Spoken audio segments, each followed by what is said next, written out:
بسم اللہ الرحمن الرحیم۔ یہ ماہ جمادی الاول چل رہا ہے اور اس ماہ میں 17 جمادی الاول حضرت سرکار شاہ بدیع الدین احمد قطب المدار رحمۃ اللہ علیہ کا سالانہ عرس مبارک اور آپ کا تاریخ وصال جو ہے وہ 17 جمادی الاول ہے، اور اس وقت مکن پور میں جو آپ کا روزہ مبارک ہے وہاں عرس کی تقاریب چل رہی ہیں، اور انشاءاللہ اس 17 تاریخ کو ہمارے ہاں بھی حضرت شاہ بدیع الدین احمد قطب المدار رحمۃ اللہ علیہ کی سالانہ عرس منایا جا رہا ہے، تو سب لوگ اس میں شرکت کریں، اور وہ ہمارے مریدین جو معتقدین محبین جو انڈیا سے وابستہ ہیں، ہندوستان میں رہتے ہیں، ان سب سے بھی یہ اپیل ہے کہ وہ مکھن مور پہ اپنی حاضری کو جو ہے یقینی بنائیں اور اس میں شرکت کریں۔ اللہ تعالی ہم کو ہمارے بزرگوں سے محبت اور ان کے ساتھ رہنے کی توفیق عطا فرمائے۔ بیسیکلی جو لوگ اپنے اسلاف سے محبت رکھتے ہیں اور ان کے طریقے کو اپناتے ہیں، وہ لوگ کبھی گمراہ نہیں ہوتے۔ آج کا جو ماحول چل رہا ہے، جیسا کہ جس طریقے سے اس وقت بھرمار ہوئی ہے مختلف مذاہب کی، تو ایک آدمی جو ہے، عام آدمی، وہ اس فکر میں رہتا ہے کہ میں کس طرف جاؤں، کیونکہ ہر گروہ ہر فرقہ اپنے آپ کو حق کہہ رہا ہے، تو وہ کہاں جائے؟ تو اصل فرقہ نہیں ہے، جس کے ساتھ ہمیں شامل ہونا ہے وہ جماعت ہے۔ فرقہ تو وہ ہے جو علیحدہ ہو جائے، جو جماعت سے الگ ہوتا ہے وہ فرقہ ہوتا ہے۔ تو ہم کسی فرقے میں نہیں ہیں، ہم ایک جماعت کے ساتھ ہیں، اور ماشاءاللہ وہ جماعت اہل سنت۔ تو یہ نبی کریم صلی اللہ علیہ وسلم کی حدیث مبارکہ ہے کہ میری امت گمراہی پہ کھٹی نہیں ہوگی۔ تو جو جماعت ہے، تو جماعت کبھی بھی بڑی جماعت گمراہی پہ کھٹی نہیں ہوگی، اور ہمارے تمام اسلاف اور بزرگوں کا تعلق جو رہا اور ان کا جو مذہب رہا وہ اہل سنت والجماعت ہے۔ تو لہذا ہمیں اپنے اسلاف سے جڑنا رہنا ہے۔ اہل سنت اصل وہی لوگ ہیں۔ آج نئی نئی جو گروہ آ رہے ہیں، فرقے آ رہے ہیں، وہ اپنے آپ کو اہل سنت بھی کہہ رہے ہیں، بہت سارے لوگوں کو ترغیب دے رہے ہیں، لیکن اصل اہل سنت وہی ہیں جو ہمارے اسلاف، ہمارے بزرگان دین جس راستے پہ چلتے ہوئے آئے، اور اس کی کھلی مثال یہ ہے کہ وہ لوگ ہیں جو کامیاب ہیں، مقبول بارگاہ ہیں، اور مقبول بارگاہ حق مذہب رکھنے والا ہوتا ہے۔ باطل مذہب مقبول بارگاہ نہیں ہو سکتا۔ تو لہذا ہمیں اپنے اصلاح محبت رکھنی چاہیے۔ تو یہی طریقہ بزرگوں کا رہا۔ آج گمراہی سے بچنے کے لیے یہ سب سے ضروری ہے کہ ہم اپنے اسلاف کے طور طریقے پہ رہیں، ان کے طریقے کو سمجھیں اور اس پر عمل کریں، یہی بات ہے۔ اور اسی لیے ہمیں ان سے محبت رکھنی چاہیے، کہ ہم ان سے جڑے رہیں. محبت ہی اصل جوڑ کر رکھتی ہے. اور یہی بات ہے کہ جیسا کہ ابھی وہ آیت کریمہ انہوں نے پڑھی کہ اللہ تبارک و تعالیٰ فرما رہا ہے کہ اے ایمان والو تقوی اختیار کرو یا اللہ سے ڈرو اور اس کے راستے میں وسیلہ تلاش کرو اور مجاہدہ کرو تاکہ تم فلاح پاؤ. فلاح بیسیکلی کامیابی کو کہتے ہیں، تاکہ تم کامیاب ہو جاؤ. اب رہی بات کہ اللہ یہ جو بات فرما رہا ہے ایمان والوں سے، یا ایھا الذین آمنوا واتقوا اللہ، اے ایمان والو اللہ سے ڈرو، تقوی اختیار کرو. اور ان سے ہی کہا جا رہا ہے کہ وسیلہ تلاش کرو. تو اب ہر آدمی کے لیے، یعنی کہ ایک وہ جو تقلیدی ہے، ایک وہ جو سالک ہے، ایک وہ جو احسان کے راستے میں ہے، سب پر اس کا اطلاق الگ الگ ہے. عام آدمی کے لیے وسیلہ ہے نیک اعمال اور اطاعت رسول. اگر وہ اس کو اختیار کرتا ہے وہ کامیاب ہو جاتا ہے. کیونکہ ایک عام آدمی کے لیے جو ہے وہ ہے اس کی نظر میں ثواب حاصل کرنا، اس کی نیت ثواب حاصل کرنے کی رہتی ہے. تو اس کے لیے اچھے اعمال، وہ فرائض پہ، واجبات پہ، نوافل پہ، مستحب عمل پر توجہ رکھے اور کسی کو ضائع نہ کرے. تو یہ عام آدمی کے لیے وسیلہ ہو جاتا ہے. اب رہ گئی راہ خدا کہ اللہ کا راستہ تلاش کرنا. جیسے کہ قرآن کریم میں ہم پڑھتے ہیں کہ اہدنا الصراط المستقیم صراط الذین انعمت علیہم. تو اب یہ وہ وسیلہ بتا رہی ہے بات کہ ہم دعا کر رہے ہیں اللہ سے کہ اللہ ہمیں تو سیدھا راستہ دکھا. اب یہ راستہ سیدھا ہے صراط مستقیم کا، مگر اس میں شیطان بھی بیٹھا ہوا ہے اس راستے پہ.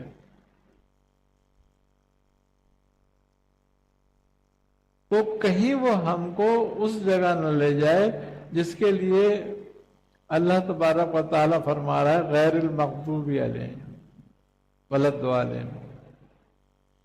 تو ہم راستہ وہ مانگ رہے ہیں کہ صراط الذین انعمت علیہم، تو ہمیں وہ راستہ دکھا کہ جس پر چلنے والوں پر تو نے انعام کیا.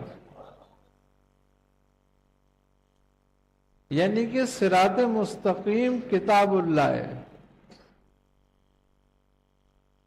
اور صراط الذین انعمت علیہم رجال اللہ ہے.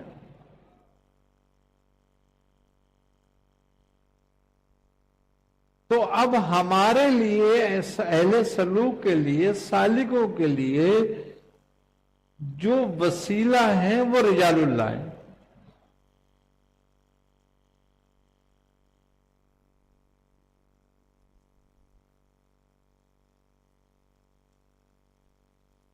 کہ ہم ان کی نسبت پکڑیں، ان کا راستہ پکڑیں، ان کا دامن پکڑیں.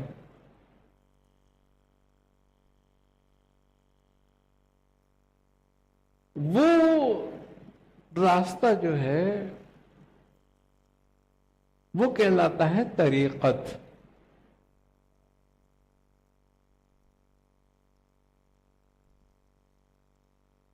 اور اہدنا الصراط المستقیم کہلاتا ہے شریعت.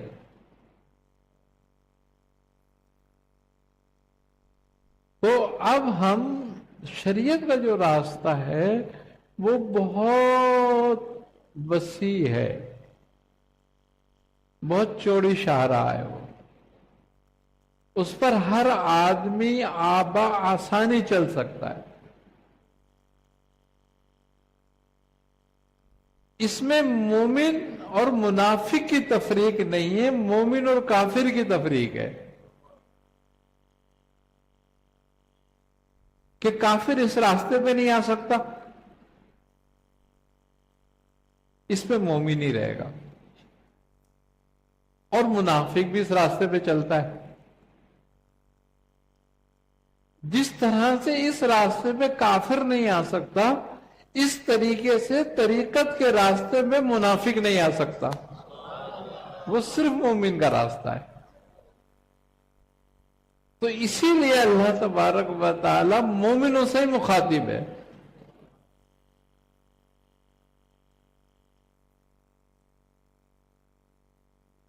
کہ اے ایمان والو. منافق ایمان والا نہیں ہوتا،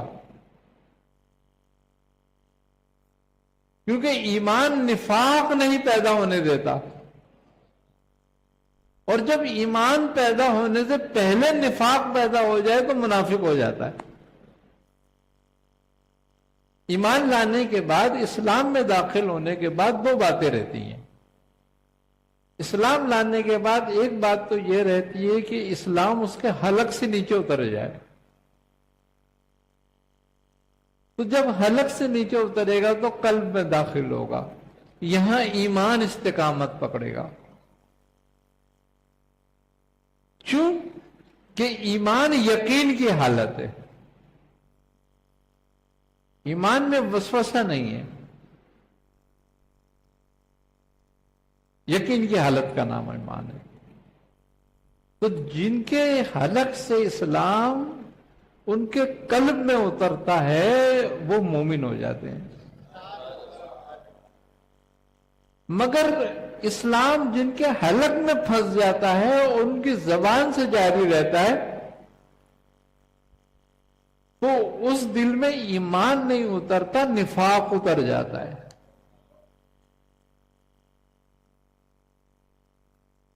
تو وہ منافق ہو جاتا ہے. تو شریعت میں اس لیے منافق چلتا ہے کہ شریعت ظاہری اعمال کا نام ہے.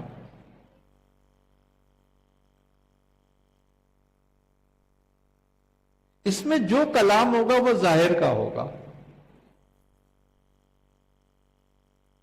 شریعت میں ظاہر کا اعتبار ہے. تو جب شریعت میں ظاہر کا اعتبار ہے تو لہذا اس میں مومن اور منافق دونوں چل سکتے ہیں. طریقت میں ظاہر کا نہیں باطن کا اعتبار ہے.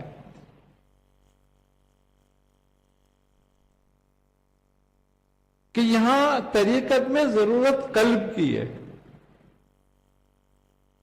اسی لیے یہاں پر نفاق نہیں چلتا، صرف مومن چلتا ہے. کیونکہ طریقت یقین کی منزل ہے.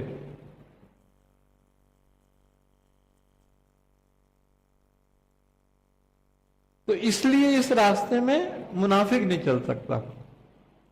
جیسے شریعت کے راستے میں کافر نہیں چل سکتا، طریقت کے راستے پہ منافق نہیں چل سکتا.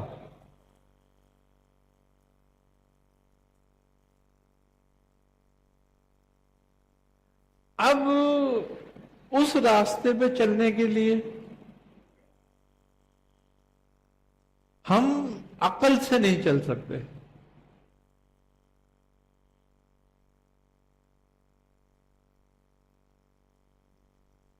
شریعت کا راستہ عقل کا راستہ ہے. اس میں ہم عقل سے چلتے ہیں.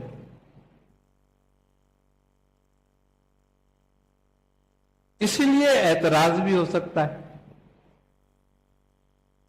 اسی لیے اختلاف بھی ہو سکتا ہے کہ عقل کا راستہ ہے، جو جتنی عقل استعمال کرے گا وہ اتنا اختلاف کرے گا.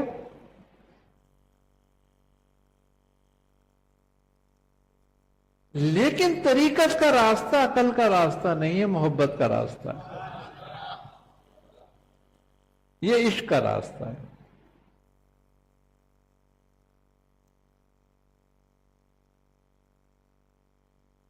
تو وہ راستہ شریعت کا چلتا ہے کتاب سے،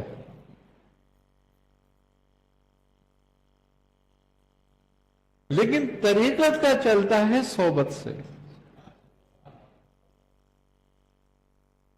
اسی لیے کہا وہ اہد صراط المستقیم ہے. اہد صراط المستقیم کتاب اللہ ہے، لیکن طریقت صراط الذین انعمت علیہم یہ رجال اللہ کا راستہ ہے.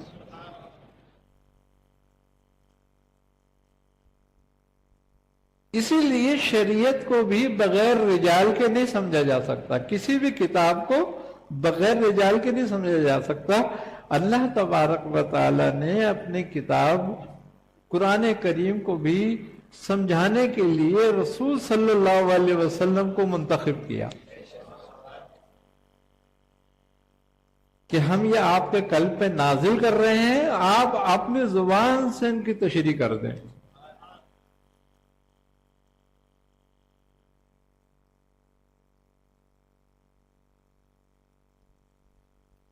تو اب طریقت کی راہ کی تشریح جو ہے وہ اس کی تشریح کرنے والا اہل اللہ ہے، اہل اللہ سے ہے. وہ اہل اللہ کہلاتا ہے مرشد.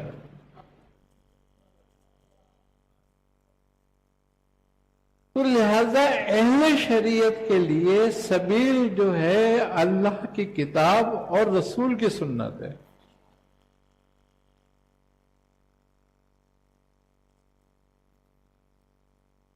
اور اہل طریقت کے لیے جو راستہ ہے وہ یقین اور محبت کا ہے.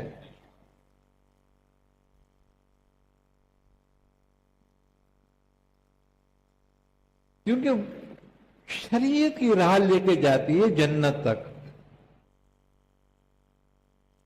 اور طریقت کی راہ لے کے جاتی ہے خدا تک. تو جس راستے پہ چلنا ہے تو اسی راستے کے چلنے والے سے واقفیت ہونی چاہیے. احادیث بھی ہے نبی کریم صلی اللہ علیہ وسلم کی کہ آپ نے فرمایا ثم رفیق علی الطریق، کہ تم جس راستے پہ چلو اس کے جاننے والے کے ساتھ ہو جاؤ. تو اس لیے اس راستے میں سبیل مرشد ہے.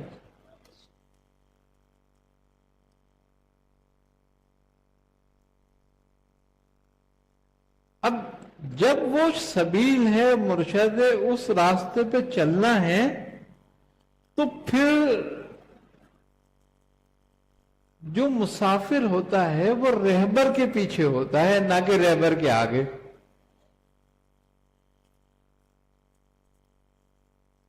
تو اگر اس کے تابع ہو کے چلتا ہے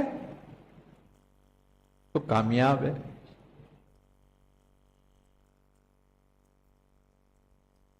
تو اس کا مطلب ہے کہ یہ راستہ اپنے اختیار کو ختم کرنا ہے. اس کی پہلی شرط ہے کہ تو اپنے اختیار کو ختم کر، اور اختیار کو ختم کرنے کا نام بیعت ہے.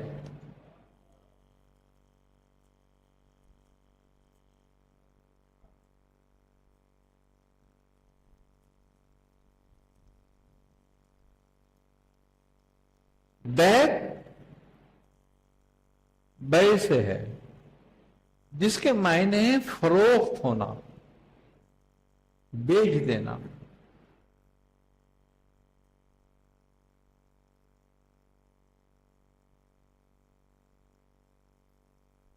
اب اس کی دو حالتیں ہیں، ایک غلام ہو جانا، ایک مردہ ہو جانا۔ تو اس کی کمال حالت ہے مردہ ہو جانا، یعنی کہ مردہ وہ ہے کہ جو اپنے اختیار کو تیاگ دے، ختم کر دے۔ یعنی کہ ایسے ہی ہے جیسے کہ ایک مردے کو غسال کے ہاتھ میں ہوتا ہے مردہ، وہ جیسے چاہے الٹے پلٹے، نہلائے دھلائے، پانی ڈالے نہیں ڈالے، صابن لگائے نہیں لگائے، مردہ نہیں کہہ سکتا اس سے کہ تو کیا کر رہا ہے۔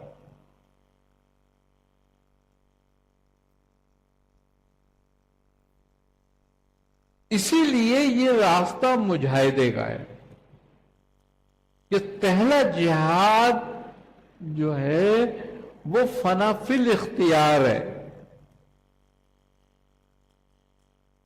کہ اپنے اختیار کا ختم کرنا۔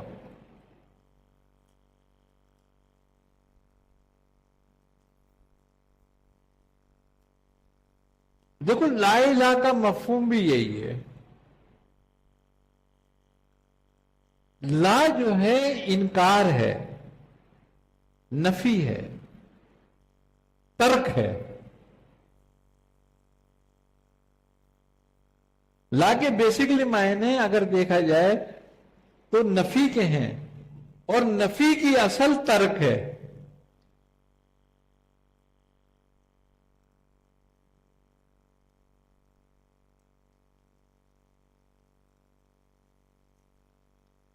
تو جس نے ترک کیا وہ کامیاب ہوا، جس نے نفی کی وہ کامیاب ہوا۔ کیوں کہ اس میں جو اقرار ہے وہ ہے ہی نفی کے لیے، اور اگر نفی نہیں کرتا اور اقرار کرتا ہے تو منافق ہے، پھر مومن نہیں ہے۔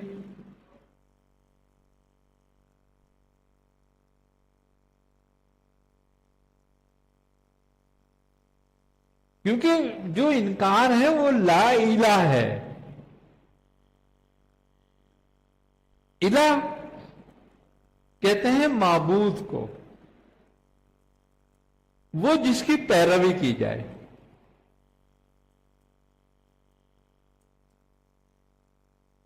اب جس کی پیروی کی جائے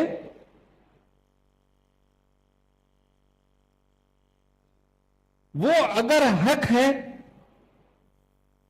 تو الا اللہ ہے،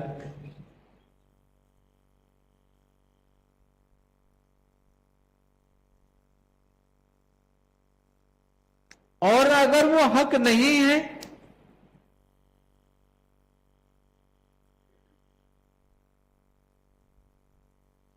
اگر وہ حق نہیں ہے تو پھر طاغوت ہے۔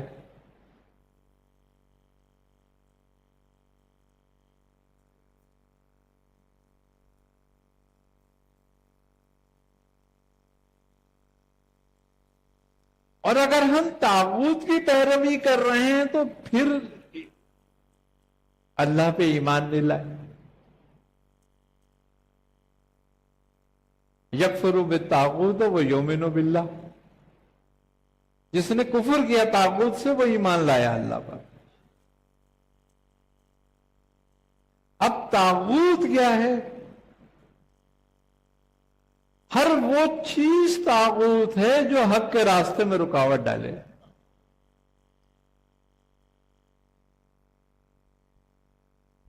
جو حق سے دور کرے وہ طاغوت ہے۔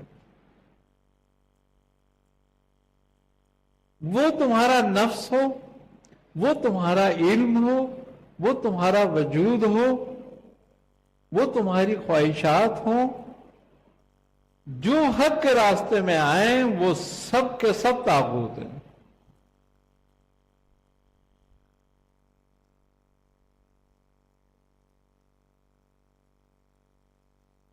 تو جہاد کس سے ہے؟ طاغوت سے۔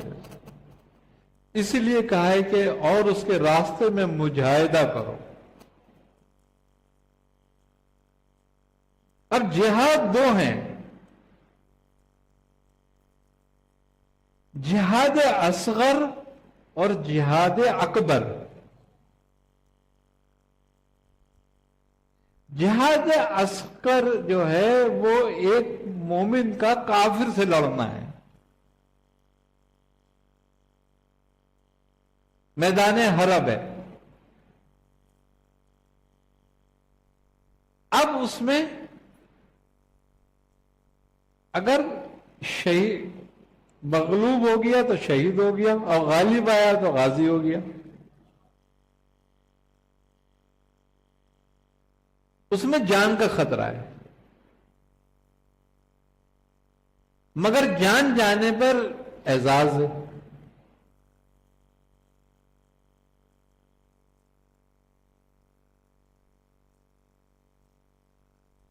اس راستے میں جہاد اکبر میں جان کا خطرہ نہیں ہے،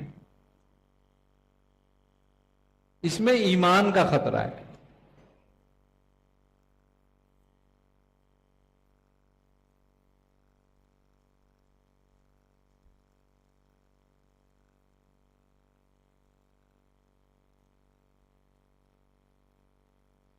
بزرگ کہتے ہیں کہ اگر جان پر آئے تو مال دے دو،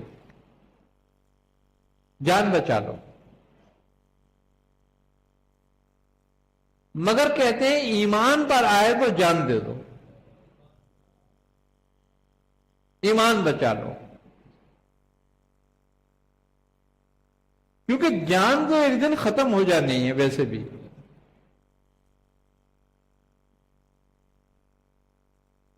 لیکن ایمان گیا تو نہ دنیا رہی نہ آخرت رہی.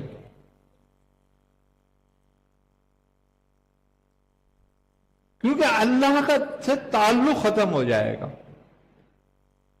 ایمان اللہ سے تعلق ہے.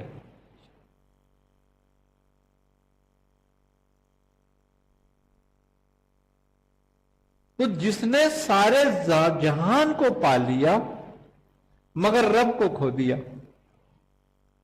تو اس نے کیا پایا؟ اور جس نے سارا جہاں کھو دیا مگر رب کو پا لیا تو اس نے کیا کھویا؟ اسی لیے یہ جہاد اکبر ہے.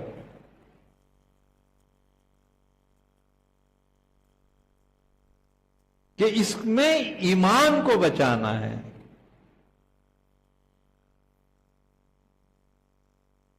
اب اس میں تمہارا وہاں ایک دشمن ہے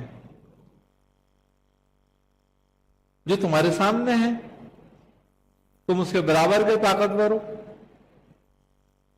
اس کے ہاتھ میں بھی تلوار ہے تو تمہارے ہاتھ میں بھی ڈنڈا، یا تمہارے ہاتھ میں بھی ہتھیار ہے. لیکن یہاں جس دشمن سے واسطہ ہے وہ تمہیں نظر بھی نہیں آ رہا اور تم پہ حملہ بھی ہے. وہاں ایک سے مقابلہ ہے، یہاں 4 سے مقابلہ ہے.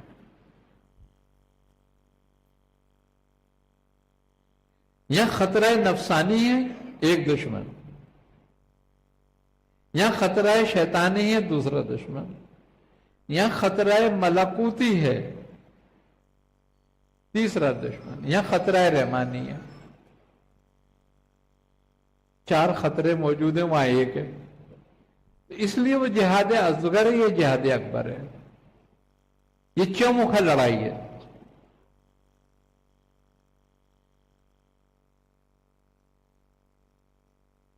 اب یہ بغیر کسی کی مدد کے حاصل نہیں، جنگ نہیں جیتی جا سکتی.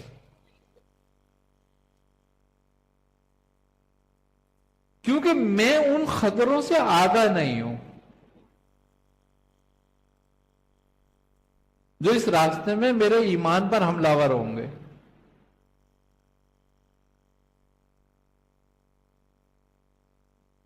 تو جو اس راستے کو طے کر چکا ہے وہ اس راستے کے دشمنوں کو جانتا ہے اور ان سے بچنے کی تدبیریں بھی جانتا ہے. تو اس لیے جو اس سے بچنے کی تدبیریں بھی جانتا ہے، اس راستے کو بھی جانتا ہے، اس راستے کو طے بھی کر چکا ہے، اس کا نام مرشد ہے.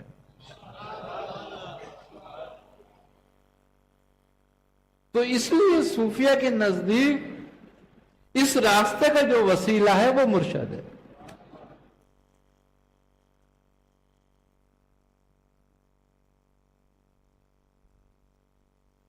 اب جو وہ تجھے جہاد کرائے گا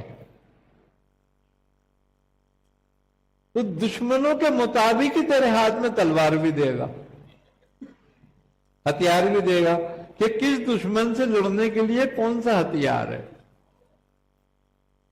اب دشمن پہلا جو سامنے ہے موجود، جو تیرے اندر ہی بیٹھا ہوا ہے، وہ کہلاتا ہے نفس.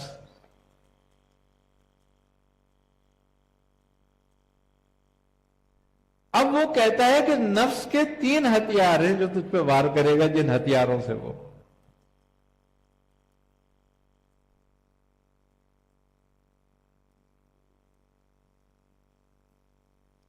اب وہ 3 ہتھیار، ایک ہتھیار جو ہے وہ سرکشی ہے،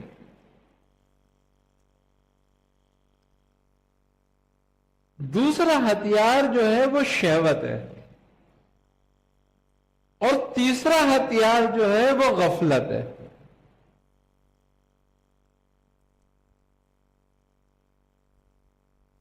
اب میں ان تینوں ہتھیاروں، ان تینوں دشمنوں کے ان 3 ہتھیاروں سے کیسے لڑوں گا؟ مجھے کیا پتا. اور مجھے تو یہ بھی سمجھ نہیں آئے گی کہ بھئی سرکشی کہاں سے شروع ہوتی ہے اور کہاں ختم ہوتی ہے، اور غفلت کہاں شروع ہوتی ہے اور کہاں ختم ہوتی ہے، اور شہوت کس چیز کا نام ہے.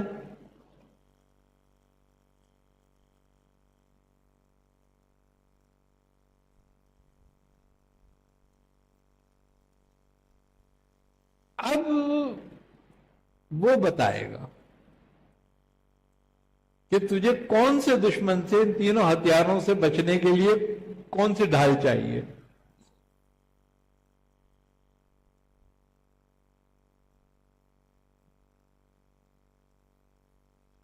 تو وہ کہتا ہے کہ سرکشی سے بچنے کے لیے تجھے اطاعت چاہیے، کہ اگر تو اطاعت میں آتا ہے تو سرکشی کا سر کچلا جائے گا.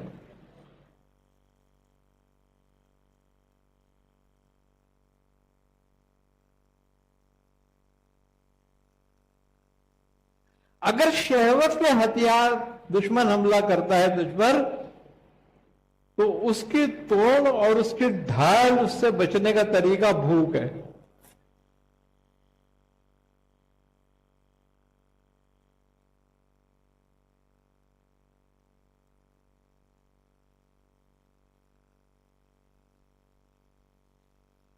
اور اگر غفلت حملہ کرتی ہے تو پھر ذکر ہے وہ ہتھیار، کہ غفلت سے تو ذکر سے بچ سکتا ہے، شہوت سے تو بھوک سے بچ سکتا ہے، اور سرکشی سے تو اطاعت سے بچ سکتا ہے. اگر یہ 3 تو نے پھن کچل دیے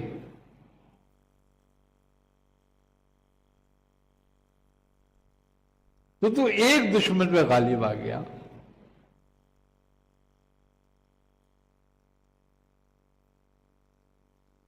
جب بندہ ان 3 سے نکلتا ہے تب شیطان سامنے آتا ہے اس کے، کہ اب تیرا جھگڑا مجھ سے ہے،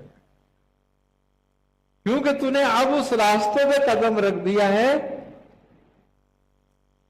جو اللہ کا راستہ ہے. اس راستے پہ میں تجھے نہیں چلنے دوں گا.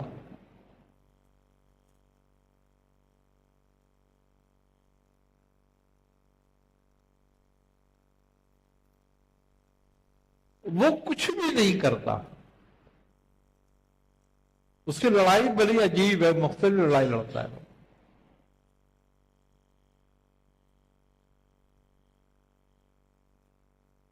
وہ تمہیں تمہارے ہی راستے پہ شکست دیتا ہے، تمہارے ہی شوق میں تمہیں لے آ کے غرق کرتا ہے. مثلا ایک عالم ہے، وہ خدا کے راستے پہ چلنا چاہتا ہے، تو وہ اس کو روکے گا نہیں.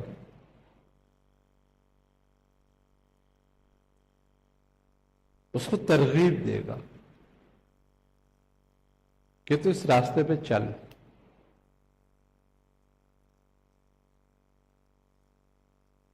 مگر کیا ہے کہ اس کے ساتھ چل جو تجھ سے بڑا ہو.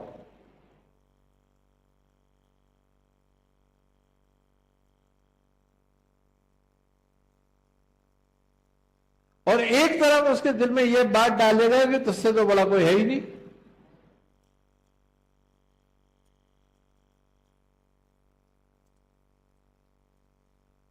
تو پہلے ڈھونڈ، اب وہ آدھی عمر ڈھونڈنے میں لگا دے گا. اب جب اس کو اس راستے پہ ڈال دے گا تو اس سے پھر اس کے دل میں ڈالے گا بڑے اطمینان سے کہ لگے تجھ سے بڑا کوئی عالم نہیں ہے، تجھ سے زیادہ کوئی دین کو سمجھنے والا نہیں ہے، تجھ سے زیادہ کوئی اطاعت گزار نہیں ہے، تو پھر تجھے کسی کے راستے پہ چلنے کی ضرورت کیا ہے؟ تو ہدایت کے راستے پہ تو ویسے ہی ہے. وہ پکا ہو جائے گا. روک دیا.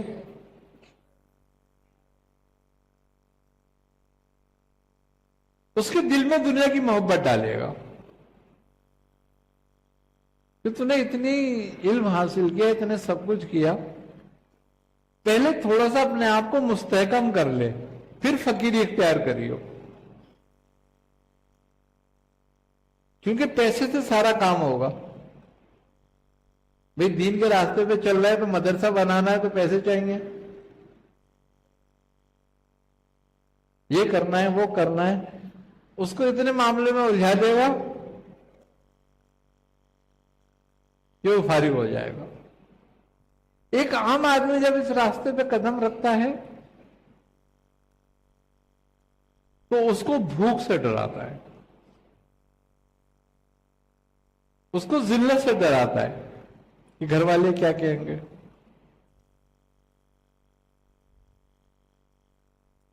بھوک مر جائے گا. بھائی حلال کے چکر میں پڑے گا تو بھوکا مر جائے گا. تو وہ چاہتا ہے کہ اس کو کسی طرح سے وہ لقمہ کھلا دیا جائے حرام کا، کہ جس کی لذت اس کو پڑ جائے.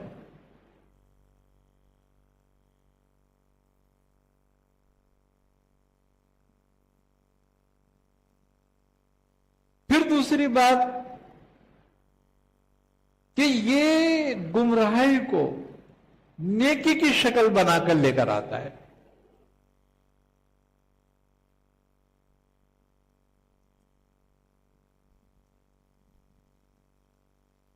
تو ان سے بچنے کے لیے اللہ تبارک و تعالی نے پھر ایک فارمولہ دے دیا. پھر وہ کہتا ہے کہ قد افلاح من تزکا، جس نے اپنا تزکیہ کیا وہ فلاح پا گیا. اس راستے کی سب سے پہلی چیز جو ہے، بھوک کیوں ہے اس میں، کہ نفس کی تین جو وہ ہیں جبلتیں اور اس کے ہتھیار، شہوت، سرکشی، غفلت، تو اصل چیز ان تینوں میں جو ہے نا وہ شہوت ہے. شہوت کسی ایک چیز کی نہیں ہوتی. شہوت ایک طلب ہے.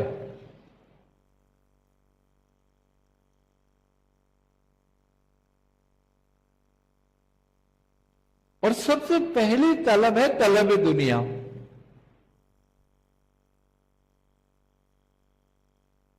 جب بندہ دنیا کی طلب میں لگتا ہے تو خدا کے مقابلے پہ آ جاتا ہے.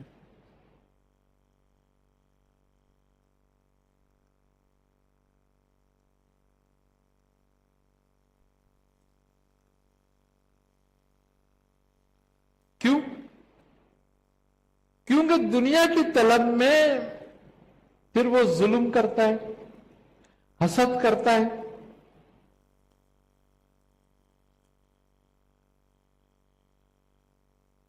اور حلال حرام کی تمیز کو ختم کرتا ہے.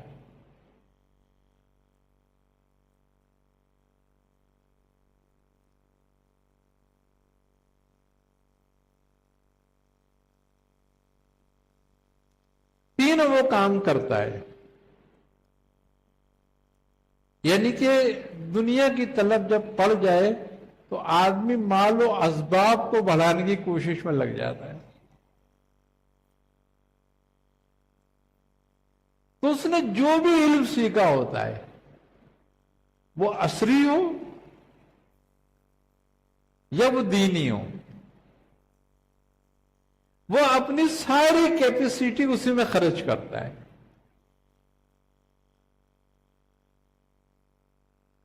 جبکہ وہ ساری عمر پوری تدبیریں کرنے کے بعد جو حاصل کرتا ہے وہ وہی حاصل کرتا ہے جو اس کی قسمت میں لکھا گیا تھا.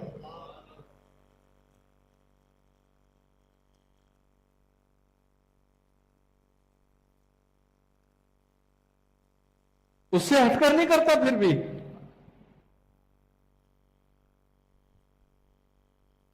تو جب لکھا گیا تھا تو پھر تو اس کی صحیح کرنے کی ضرورت ہی نہیں تھی.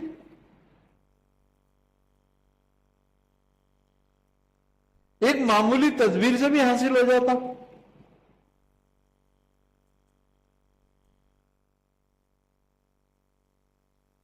کیونکہ تیرے نصیب کا رزق تو کوئی کھا ہی نہیں سکتا تھا.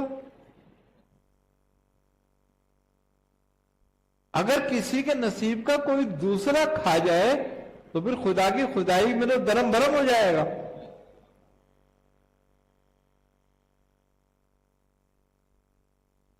پھر تو ایک آدمی کو بھی رزق نہیں ملے گا.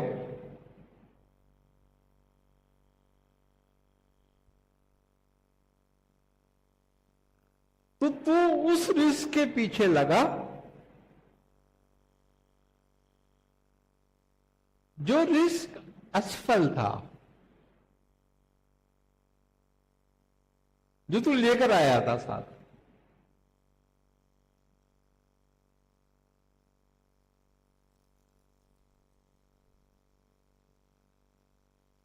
تو نے اپنی دنیا ضائع کر دی.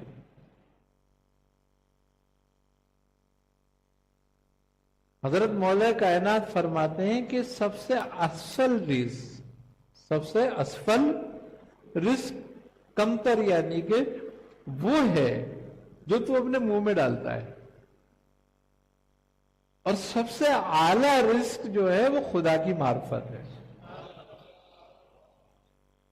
خدا نے اپنی معرفت تیری قسمت میں نہیں لکھی ہے، وہ تجھے تلاش کرنی ہے.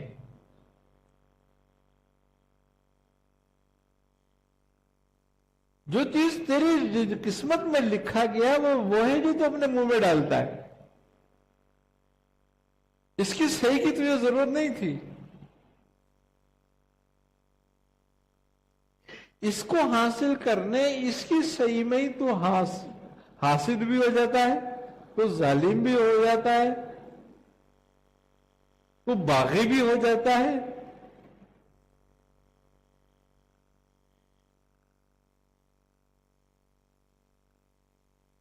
مگر خدا کی معرفت حاصل کرنے میں تو کچھ بھی نہیں ہوتا.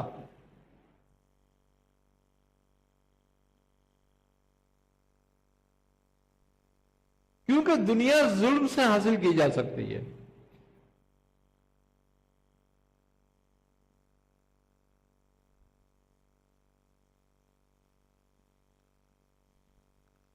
دنیا کو حاصل کرنے کے لیے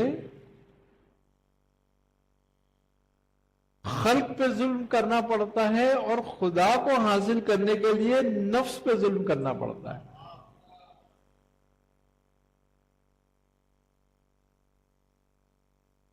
اللہ نے انسان کو ایک وعید بھی سنائی ہے اور ایک اعزاز بھی ہے کہ وہ کہتا ہے کہ یہ ظالم بھی ہے جاہل بھی ہے. ظلمن جہلا،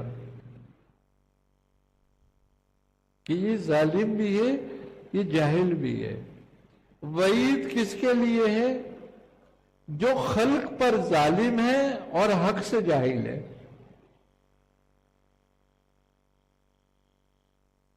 اور انسان جو دنیا کی طلب میں پڑتا ہے، دنیا کی محبت جب اس میں عود کرتی ہے تو وہ حق سے جاہل ہو جاتا ہے اور خلق پہ ظالم ہو جاتا ہے.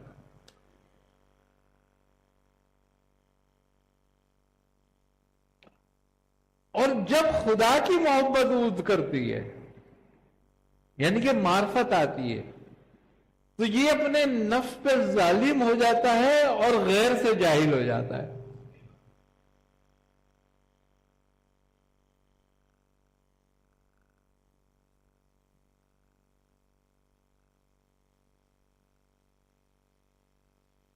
تو اپنے نفس کے خلاف ہونا، اس کی خواہشات کے خلاف چلنا ہی جہاد ہے.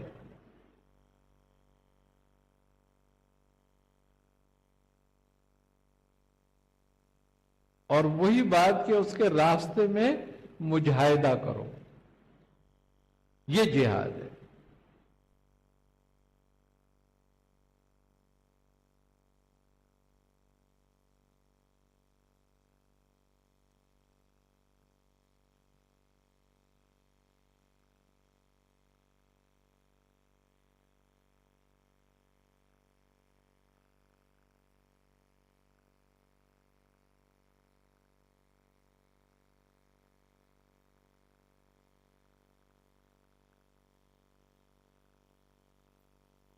جہاد ہے.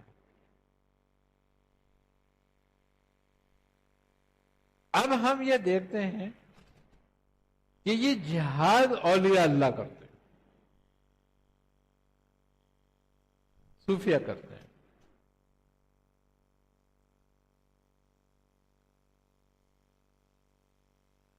اسی لیے ان کی نماز بھی نماز ہوتی ہے، ان کا روزہ بھی روزہ ہوتا ہے.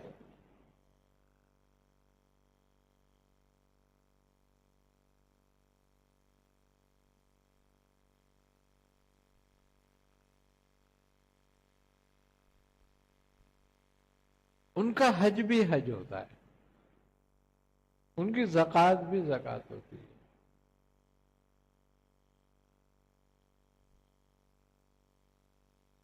ان کی نماز جو ہے وہ پڑھتے نہیں ہیں، ہم تو صرف پڑھ لیتے ہیں نا. وہ نماز صلاۃ الدائمہ میں ہوتے ہیں، صلاۃ الدائمہ اختیار کرتے ہیں. تو نفس کے خلاف جہاد اللہ کے لیے صلاۃ الدائمہ ہی ہے.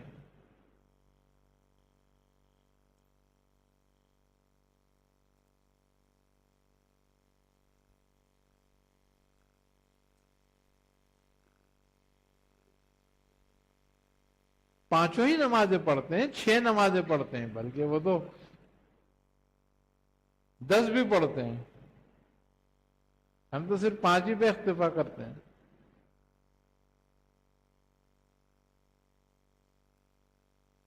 دیکھو 5 نماز تو ظاہراً شریعت ہے نا، تو اس کو کیسے ترک کیا جا سکتا ہے؟ اگر چھت کے پلر نکال دو تو چھت کھڑی رہ جائے گی. تو طریقت کے پلر تو شریعت ہے.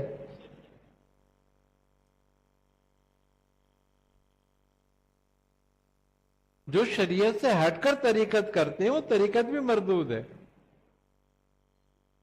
وہ بھی نفس کی خواہش کا نام ہے، طریقت نہیں ہے، اسی لیے مردود ہے کہ وہ اپنے آپ کو تابع نہیں کر رہا، اپنے نفس کے تابع ہو رہا ہے۔ اصل تو ہے اپنے آپ کو رسول کے تابع کرنا، نفس کے نہیں۔ تو جو فرائض کو اور شریعت کے احکام کو چھوڑ کر طریقت کر رہا ہے تو وہ اپنے نفس کی پیروی کر رہا ہے، اور وہ بڑے طاغوت کا مرید ہو گیا ہے۔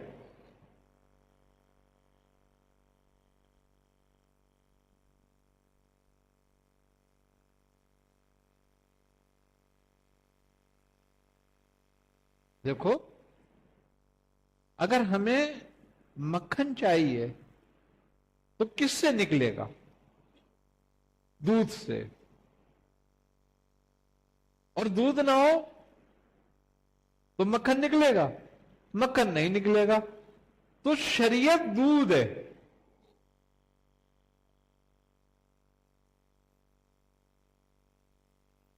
طریقت، معرفت، حقیقت اسی سے نکلیں گی۔ دودھ کو دہی بنا دو تو ہے وہ دودھ، مگر شکل تبدیل ہو گئی، کیونکہ ایک مقصد کے لیے دودھ کی شکل بدلی گئی ہے۔ اور کس مقصد کے لیے؟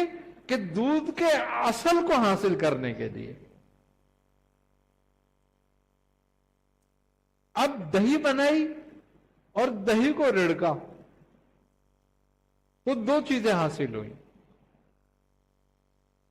ایک مکھن اور ایک چھاچھ۔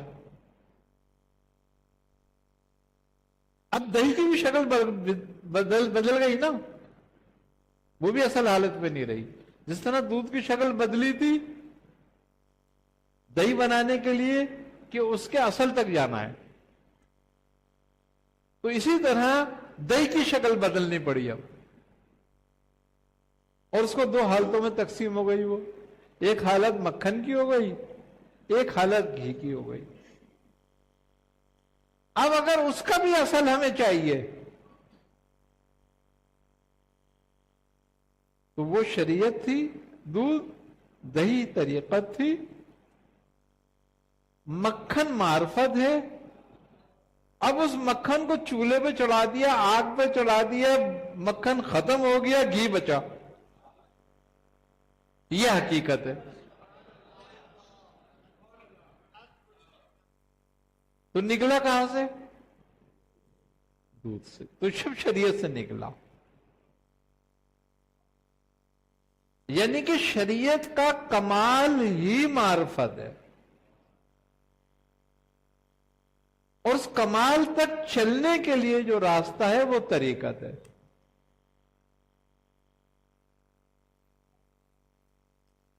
تو اب شریعت ختم کر کے کون طریقت کو ڈھونڈ سکتا ہے؟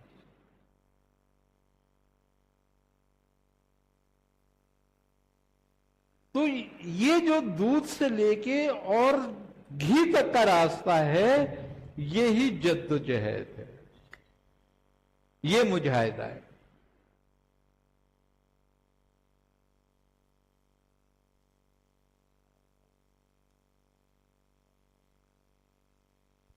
صلاۃ دائمی کیا ہے؟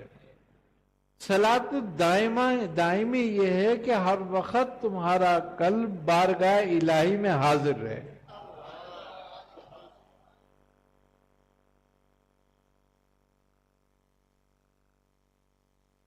تو صلاۃ دائمی ہے۔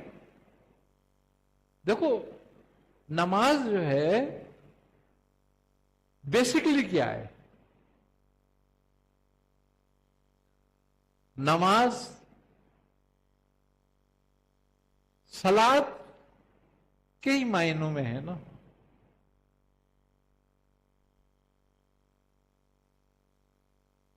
صلاۃ کا اصل کیا ہے؟ صلاۃ کا اصل ہے سل،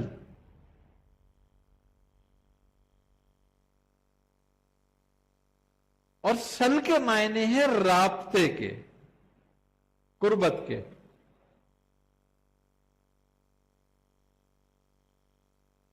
تو پہلے تو نماز کے معنی سمجھو، وَأَقِمُوا الصَّلَاةَ، یعنی کہ قائم کرو رابطہ،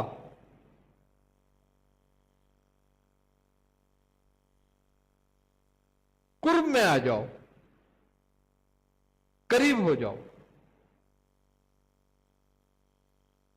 اور جو جتنی دیر قریب رہے گا وہ اتنی دیر رابطے میں رہے گا۔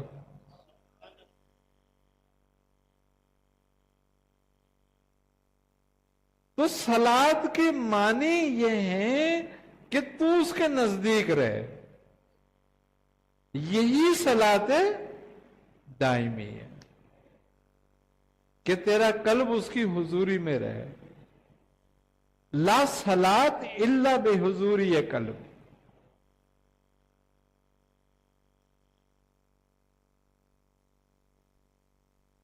تو جب صلات دائمی آتی ہے تو پھر دنیا نکل جاتی ہے۔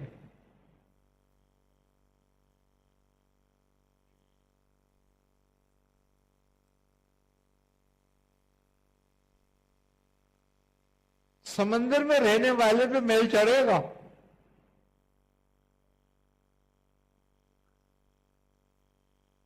جو پانی ڈالتا رہے اپنے اوپر، اس میں میل کیسے چڑھے گا؟ تو دنیا اور اس کی محبت میل ہے، پھر وہ کیسے چڑھے گا جب وہ حضوری میں ہوگا؟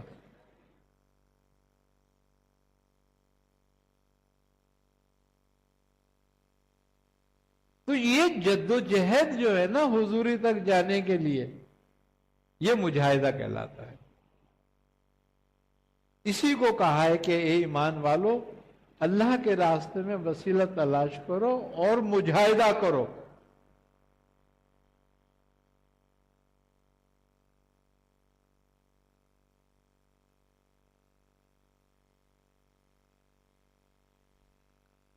اعمال دو طرح پر ہیں،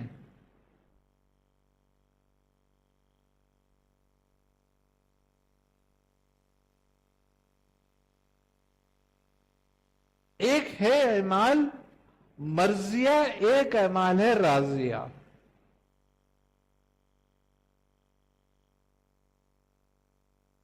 مرضیہ سے مراد یہ ہے کہ میں جو کچھ کروں اپنی مرضی سے کروں،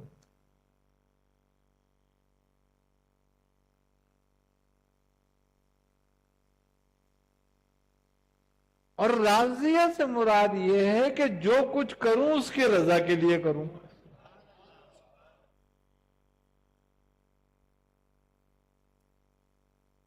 تو جو مرضیہ ہے نا یہ رد کیا جاتا ہے، یہ قبول نہیں ہوتا۔ اسی کو ساہون کہتے ہیں کہ جو میں اپنی مرضی سے کروں، اور جو رب کی رضا کے لیے کروں وہ اصل ہے، اس کا اجر ہے۔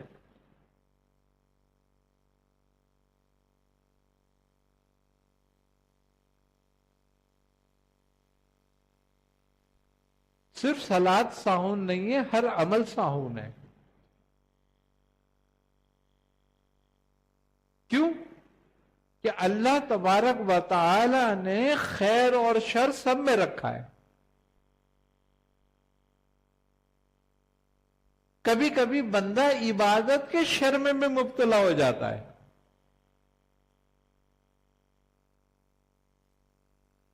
جبکہ عبادت تو خیر ہی خیر ہونی چاہیے نا، لیکن دونوں چیزیں اس میں،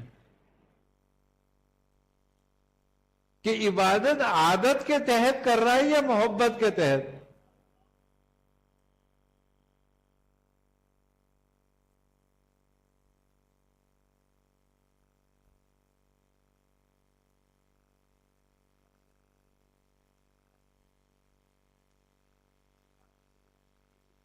اس عبادت سے محبت کیسے ہو؟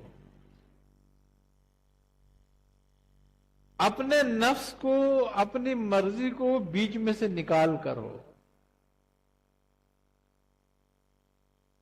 جو چیز اپنے نفس کی خوشنودی کے لیے، خوشی کے لیے کر رہے ہیں، وہ اس کے لیے نہیں ہو رہی. میں نماز اس لیے پڑھتا ہوں کہ لوگ مجھے نمازی سمجھیں.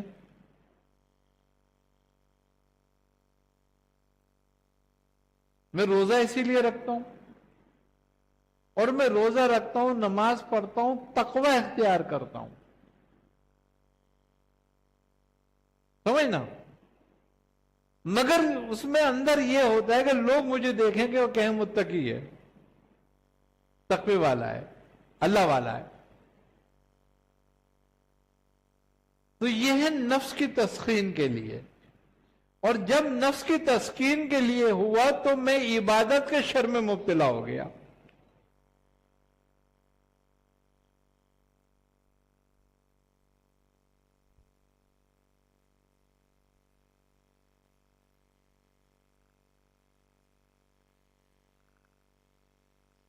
اب یہ دیکھنے والی بات یہ ہے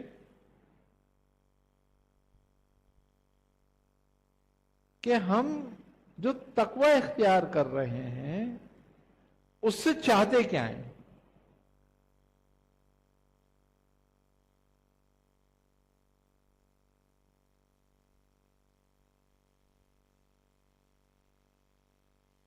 تقوی کس چیز کے لیے ہے؟ گویا تقوی جو ہے نا وہ ایک منصب ہے، اور اللہ تبارک و تعالی نے انسان کو جو منصب عطا فرمائے ہیں اس میں سب سے بڑا منصب جو ہے نبوت ہے.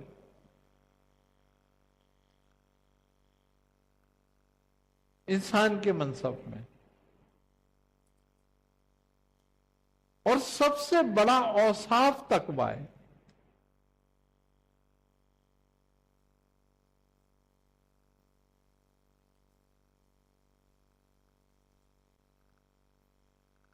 اب اگر تقوی میں نفع ہو رہا ہے تو ٹھیک ہے، اور اگر نقصان ہونے لگا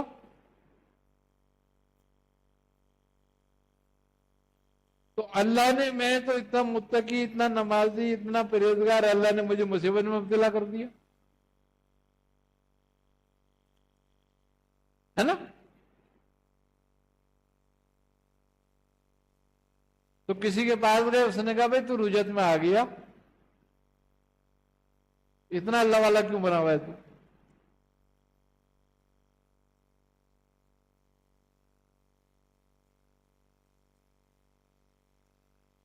اور نہیں تو خود ہی دل میں خیال پیدا ہوا کہ یار میں اتنی عبادت کرتا ہوں، اتنی نمازیں پڑھتا ہوں، روزے رکھتا ہوں، حلال کا خیال رکھتا ہوں، پھر مصیبت میں مبتلا ہوں. اب یہ سارا تقوی تیری مرضی کا تھا، تو نے سب پہ پانی پھیر دیا. کیوں؟ کہ جہاں صبر کا مقام تھا تو نے وہاں شکوہ کیا.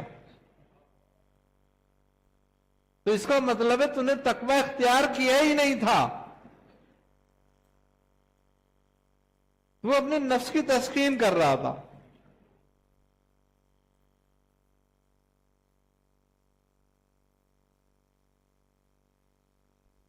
انبیاء سے زیادہ تقوی کسی کے پاس ہے؟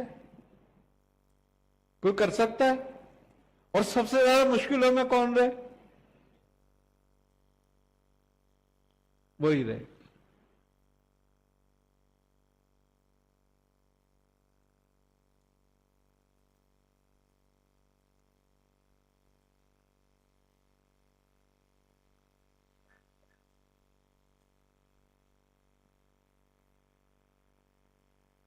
آدم علیہ السلام آزمائش میں آئے،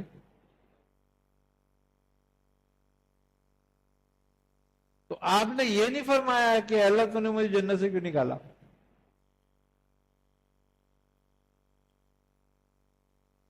میں ایک ہی تو بندہ تھا تیرا شکر کرنے والا. آپ نے یہ نہیں فرمایا، آپ نے فرمایا ربنا ظلمنا انفسنا. اے میرے رب میں نے اپنے نفس سے ظلم کر لیا ہے.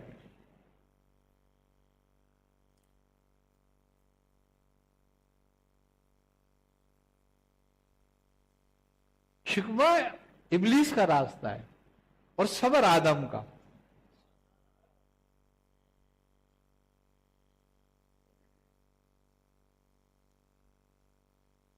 تو تقوی جو ہے وہ دو چیزوں کا نام ہے. دیکھو سورہ عصر میں اللہ تبارک و تعالی نے 4 صفت بیان فرمائی ہیں. پہلی صفت جو ہے وہ تو ایک الگ میٹر ہے، اس کو بالکل نکال دو، اس کو تو والعصر ان الانسان لفی خسر. اس کے بعد جو 4 صفت بیان کی ہیں وہ الا الذین، وہ ایمان لائے، آمنوا وعاملوا الصالحات، اور وہ لوگ جو ایمان لائے اور نیک عمل کیے.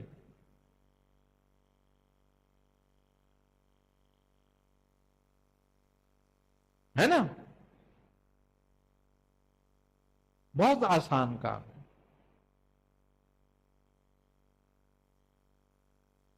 کیوں کہ ایمان لانا اور نیک عمل کرنا انفرادی فعل ہے. ہر آدمی کر لیتا ہے، اس میں کون سا نفع نقصان ہے؟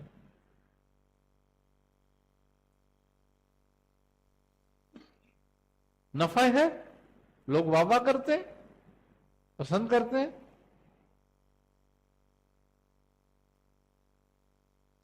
مگر جب صاحب ایمان ہونا اور نیک عمل کرنے پر جب آزمائشیں آتی ہیں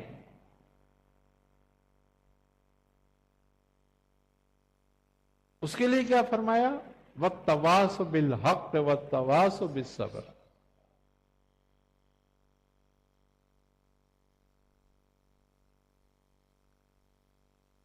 کہ جب اس راستے پہ آزمائش آئے تو پھر صبر کر اور حق کے ساتھ رہے، مگر حق کے ہی ساتھ رہے، حق کو مت چھوڑ.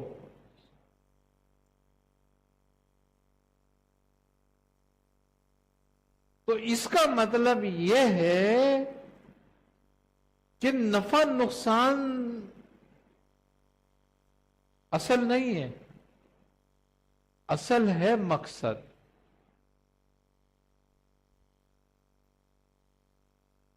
مقصد حق کے ساتھ ہی رہنا ہے، چاہے نفع ہو یا نقصان ہو. اب جب تک نفع ہوتا رہا تو بہت مقبول رہا اللہ کے لیے میں، کہ میں اللہ میں تو مقبول آدمی ہوں، میرے کو نفع ہی نفع ہو رہا ہے، میری دعا قبول ہو رہی ہے. لیکن جب آزمائش آئی تو پھر کہہ دیا کہ اے اللہ میں تو اتنا کرتا تھا، پھر تو نے مجھ پہ آزمائش میں ڈال دیا. تو اس کا مطلب یہ ہوا کہ اگر آزمائش میں شکوہ پیدا ہو جائے تو یہ تقوی اللہ کے لیے تھا ہی نہیں.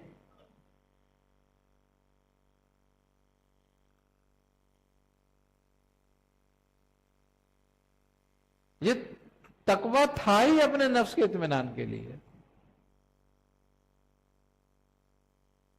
تو یہ عادت کے طور پہ تھا.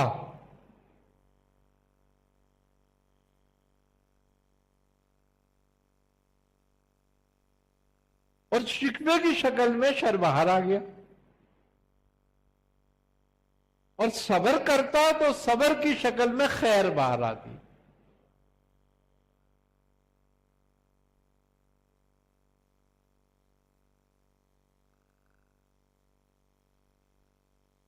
آزمائش کے لیے اللہ تبارک و تعالیٰ فرماتا ہے نا وَنَسْتَعِينُ بِالصَّبْرِ وَالصَّلَاةِ، کہ مدد لو صبر اور صلاۃ سے.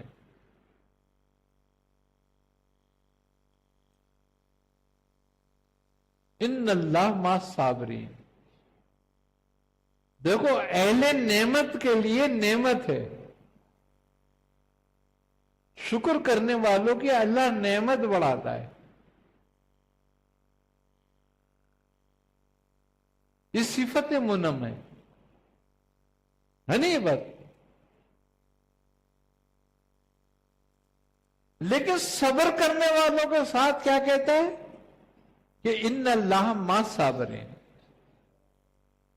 صبر کرنے والوں کے ساتھ میں ہوں۔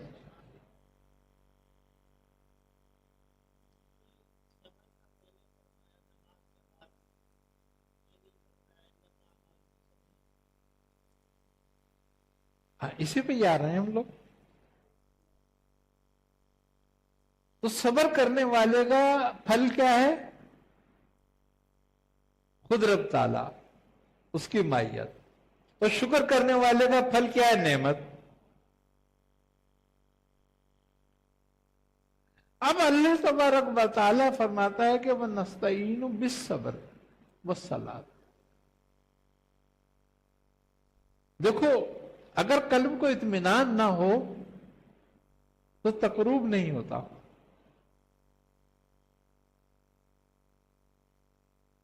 تقرب کے لیے قلب کا اطمینان ضروری ہے، اور قلب کا اطمینان یقین سے ہوتا ہے نا؟ قلب کو اطمینان کس سے حاصل ہوتا ہے؟ یقین سے حاصل ہوتا ہے، اور یقین صبر کا نام ہے۔ تو اس لیے پہلے صبر کا حکم ہے کہ پہلے صبر سے کام لے، اطمینان سے اپنے قلب کو اطمینان کر لے، پھر ہم سے رجوع کر۔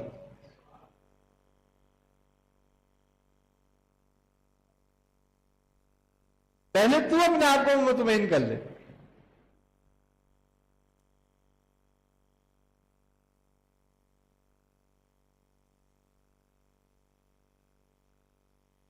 تو صبر جو ہے وہ گویا اللہ پر یقین کامل کا نام ہے۔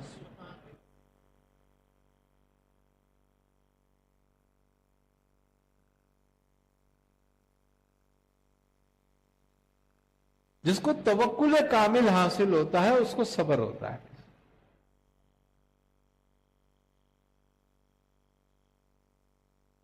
اور جس کو صبر ہوتا ہے وہی اللہ کے قریب ہوتا ہے۔ تو اس لیے پھر اس سے کہا کہ وَنَسْتَعِينُ، پہلے اطمینان کر، مدد حاصل کرنی ہے تو وَنَسْتَعِينُ بِالصَّبْرِ، پہلے اطمینان کر، بِالصَّلَاةِ، پھر میرے پاس آ۔ کیونکہ اللہ اہل یقین کے ساتھ ہے۔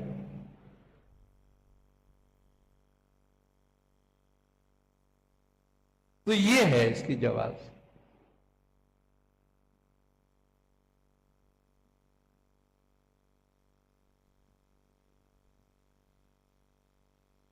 آئی نا سمجھ میں بات؟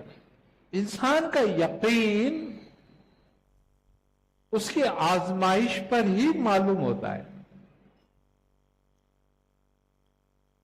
جس طرح سونا کسوٹی میں معلوم ہوتا ہے نا جا کر کہ یہ سونا ہے یا نہیں، تو اس طرح یقین جو ہے وہ آزمائش میں معلوم ہوتا ہے۔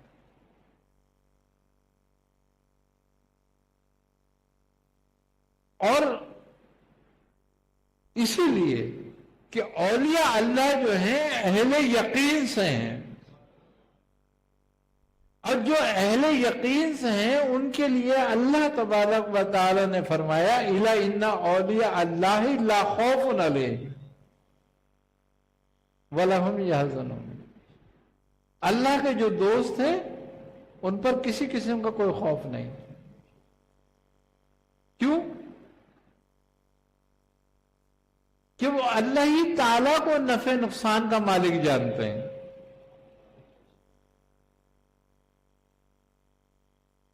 وہ اللہ کے سوا کسی کو نفع نقصان کا مالک نہیں سمجھتے، تو بے خوف ہے۔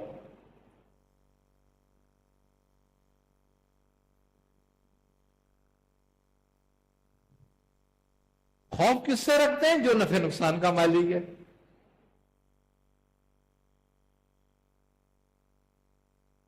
اور اہل محبت وہ ہیں کہ جن کے لیے نفع نقصان ایک ہی حالت بن جائے۔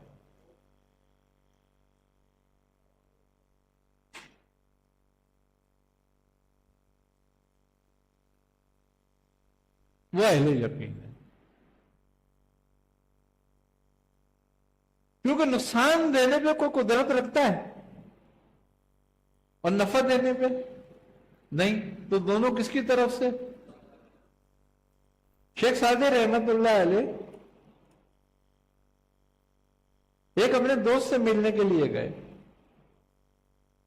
اس سے ملاقات ہوئی تو اس نے کہا یار بہت دنوں بعد ملے ہیں, میرے پاس ایک تحفہ آیا ہوا ہے, ہم دونوں مل کے کھائیں گے. تو وہ خربوزہ تھا. اس نے خربوزہ کاٹا اور شیخ سعدی رحمت اللہ علیہ کو کھلانے لگا. آپ کھاتے رہے لے کے اس سے. اب تھوڑا سا بچا تو اس نے سوچا میں بھی ایک آدھ پھانک کھا لوں اس میں سے. اب جس نے پھانک کھائی تو وہ انتہائی کڑوا تھا. انہوں نے فوراً تھوک دیا. انہوں نے کہا حضرت آپ کتنے مزے لے لے کے کھا رہے تھے اس کو, کیا آپ کو کڑوا نہیں لگ رہا تھا؟ آپ نے فرمایا لگ رہا تھا کڑوا, تھا کڑوا, لیکن تیرے ہاتھ سے ایک عرصے تک میٹھا کھایا ہے, آج کڑوا کھا لیا تو کیا بات ہے.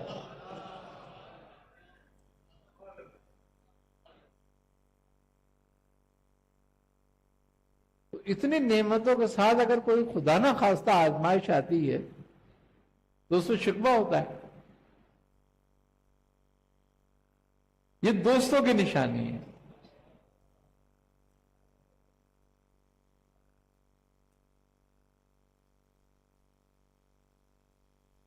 تو یہ جو راستہ ہے ہمارا, اس کا جو طریقت کا راستہ کہلاتا ہے, وہ راستہ ہے ہی صبر کا.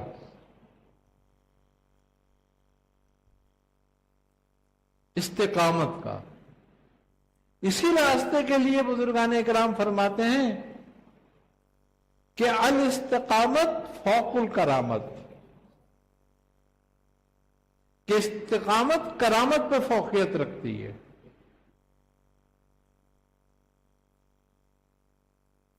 کیونکہ استقامت خدا سے قریب کرتی ہے,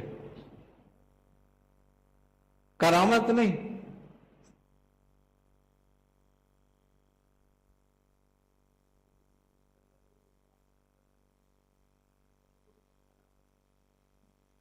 تصرف اور کرامت میں کوئی فرق نہیں ہوتا, مگر دونوں میں اگر اپنی مرضی شامل کر دی جائے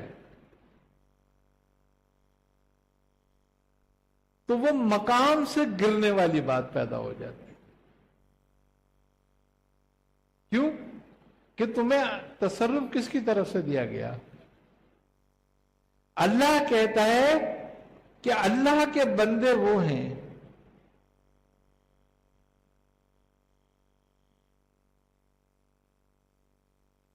جو اپنا اختیار اپنے رب کی طرف سونپ دیتے ہیں, لوٹا دیتے ہیں.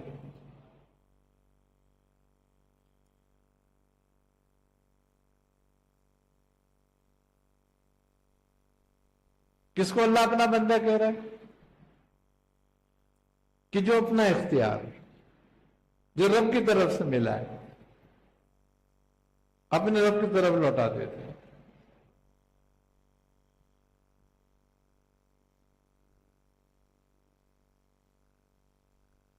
جس سے کرامت ظاہر ہوتی ہے اس کے لیے عزت کی بات ہے.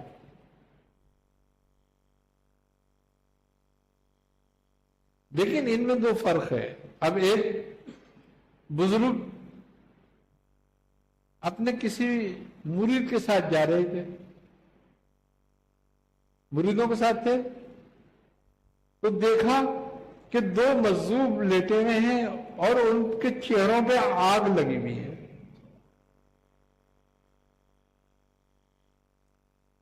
ایک مجذوب کا منہ بھی جل رہا ہے اور کپڑے بھی جل رہے ہیں, اور ایک کا نہ منہ جل رہا ہے نہ کپڑے جل رہے ہیں. تو انہوں نے اپنے مریدوں سے پوچھا کہ ان دونوں میں افضل کون ہے؟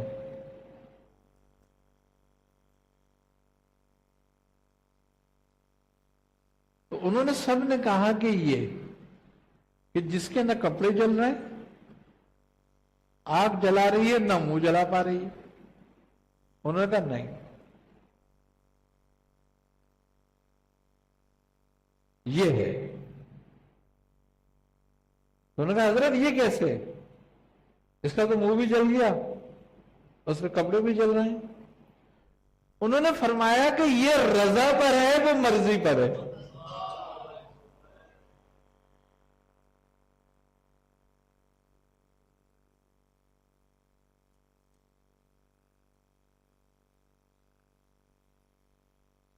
کہ جو مرضی پر ہے اس نے کرامات سے اپنے آپ کو بچا رکھا ہے، اور جو رضا پہ اس نے اپنا اختیار اپنے رب کی طرف چھوڑ دیا کہ تو جیسے چاہے کر.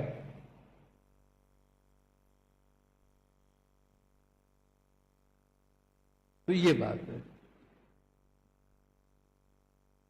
منع دونوں کو نہیں ہے.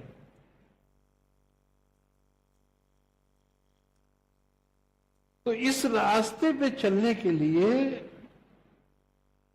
سمجھنا ہے اصل بات. اور اپنی سمجھ نہیں آتی.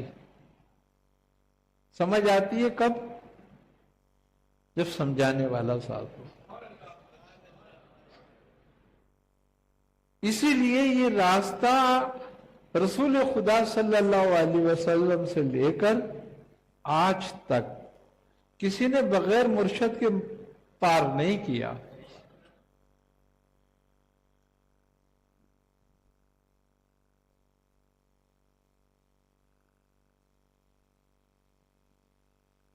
تو اور اس راستے کو پار کرنے کے لیے یقین کی ضرورت ہے، نفاق کی نہیں.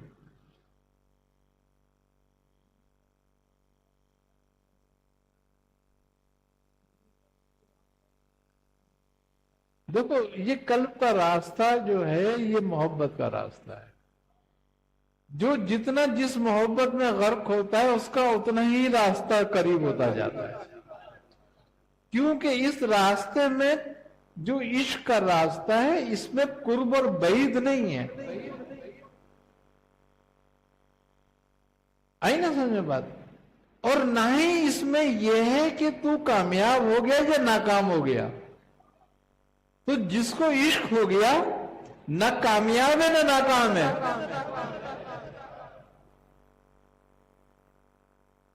ہاں جس نے اس کو ترقی دی وہ کامیاب ہو گیا، اور جس نے کم کیا وہ ناکام ہو گیا. تو عشق کا ہو جانا ہی اس بات کی علامت ہے کہ تو نے اس راستے پہ قدم رکھ دیا. دیکھو ہمیشہ یاد رکھو، منزل کا اختیار کسی کے ہاتھ میں نہیں ہے، راستے کا اختیار ہے. کہ تو اختیار سے اس راستے پہ چل سکتا ہے مگر اپنے اختیار سے منزل پہ نہیں پہنچ سکتا. منزل چونکہ انجام ہے، انجام رب کے ہاتھ میں ہے، آغاز تیرے ہاتھ میں ہے. اگر تو نے آغاز کر دیا تو اب اس کو سپرد کر دے.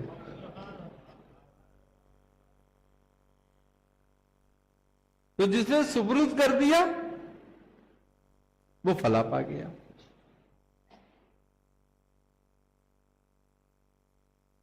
آئے نا سمجھ میں بات؟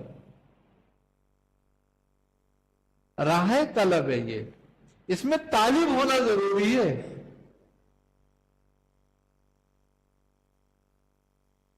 کامیابی ناکامی نہیں ہوتی اس میں کچھ.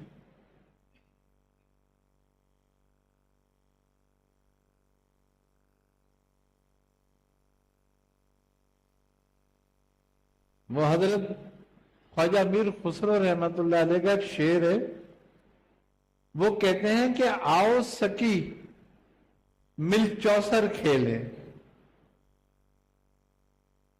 یعنی کہ ہم ایک بازی کھیلتے ہیں، آؤ مل کے، آؤ سکی مل چوسر کھیلے،